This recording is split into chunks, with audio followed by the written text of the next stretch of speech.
you tell I'm in denial? You can't stay at the top forever. I was also very surprised when I looked at my phone and saw Joe Girardi dismissed. Well, I think mine were with common sense. I think now belongs in the all-time greats top 10. Boston, I really think only got to this point because of a guy named Chris Middleton being out for the Bucks. That power play just was unbearable. It was humming.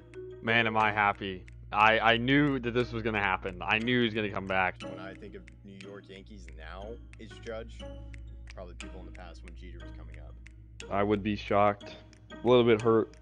Hey, this is Greg Tepper of Dave Campbell's Texas Football, TexasFootball.com, and Valley Sports Southwest. You are listening to Outsiders Opinions with Kevin and Austin. What's up, y'all? Welcome to our XFL Opinions of the Week. We're going to talk about the XFL Playoff Races. Those are happening. I'm Kevin, and I'm joined by the man that risks it for the biscuit with a three-point conversion. I would, especially with how bad some of these teams are. I don't think they're risking it enough. What's your thoughts about the discrepancy that is between a lot of these teams at the top versus the bottom? Yeah, when I see, like, the North Division seems like a nice division. There's only one bad team, but I think that's just kind of how things are. But then with the Roughnecks, you have the Roughnecks division, which is the South. There are only two divisions, XFL North, XFL South. The South, not the best, because the Renegades have not clinched, and they're the second best team, and they're 500 right now.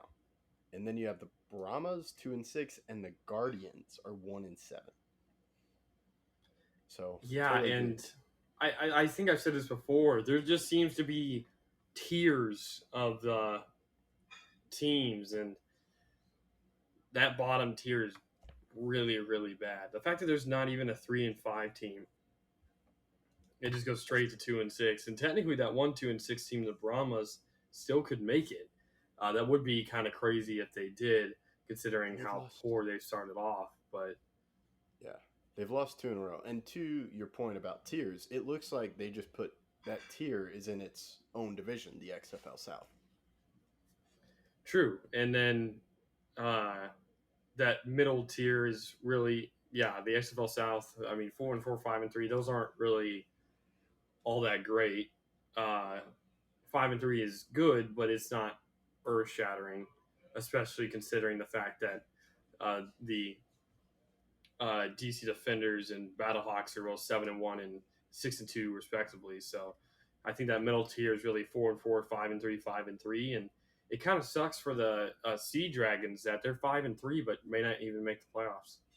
Yeah, it's very New York Rangers-ish from a few years ago. Yeah.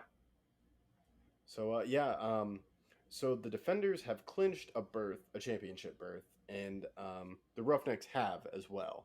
It's just a division championship berth. Division championship. So I'm not familiar with it. There are how many playoff games can be played? Just 3.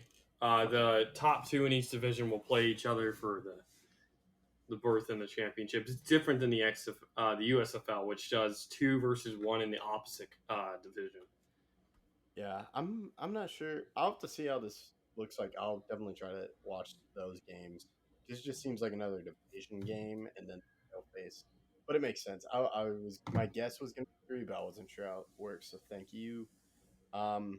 So it's just the one that I think we can probably get out of the way is it's probably going to be the Roughnecks versus the Renegades, unless the Brahmas make an incredible comeback from down 2-6.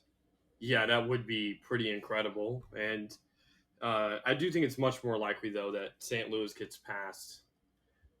Even though I don't know if they will, it's definitely more likely. Yeah, and that's why I wanted to just quickly go over the South, because I kind of want to talk about the Battlehawks versus the Sea Dragons, because I'm curious if there's a head-to-head or if they have not played each other yet. I'm sure they've played each other. Okay, I'm looking at the schedule. They played week 2 in the Battlehawks won 20-18. Okay. And it looks like the Seattle Sea Dragons are playing again this Sunday, April 16th, when this video is being posted. Wow, and that's probably, I mean, that's huge. And then they play the Orlando Guardians. So they play the Vipers. No, they played the Vipers and they won.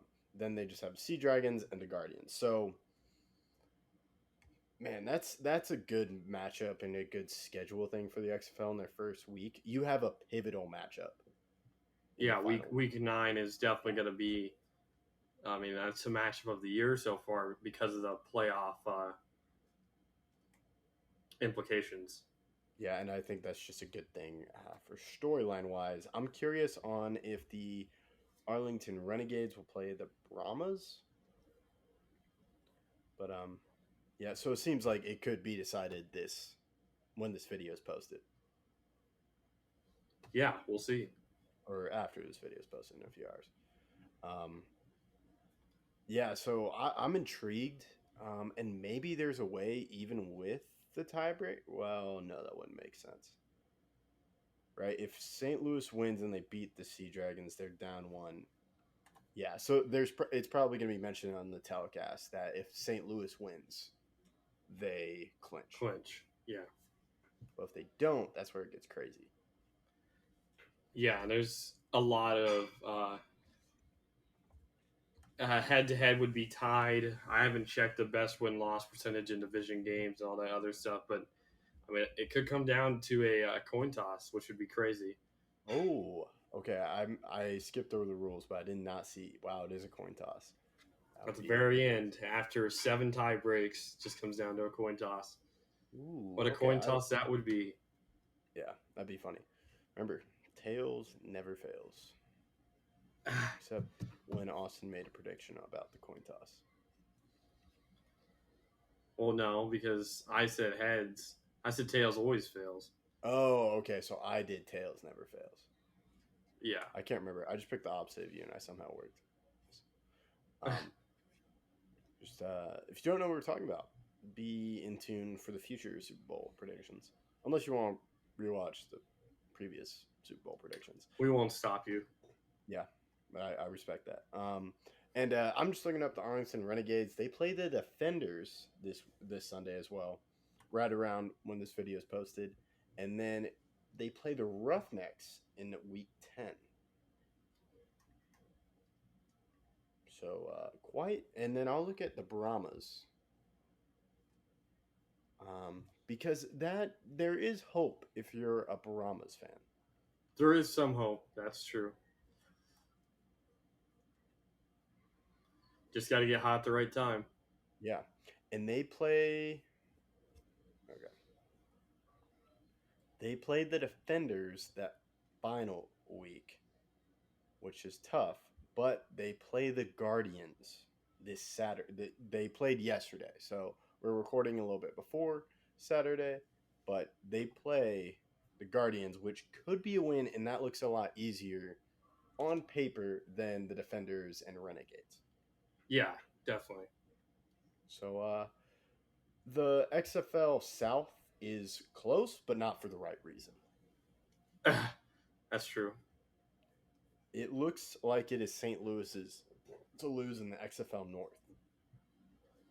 Well, the Defenders at the top, 7-1. That's impressive, and I think the Guardians' only win is against the Defenders. I think the Guardians got their first win against the Defenders, and that was the Defenders' first loss.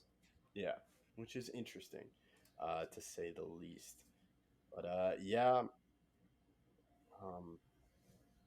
Yeah, there's not much else. I'm very intrigued with the playoffs and how it organizes. I think the XFL North Championship will be good. I think it will be close. Not sure about the South and then the North. But I guess I'm getting it too ahead of myself. But there's a lot of time before our XFL predictions, Kevin. So don't get ahead of yourself. Yes, and stay tuned for that. Anything else you want to say, Austin?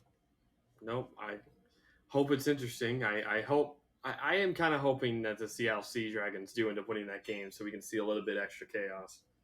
Oh yeah, I would love that. You know me, I love my storylines and drama, especially sports. That's all we got. Thank you for listening to Outsiders Opinions. Don't forget to check out the Instagram OO_podcast and then Twitter OO_podcast 20, I believe. Maybe it's flipped. And leave a rating on Apple Podcasts. 5 is the minimum you can leave. Thank you for listening to Outsiders Opinions.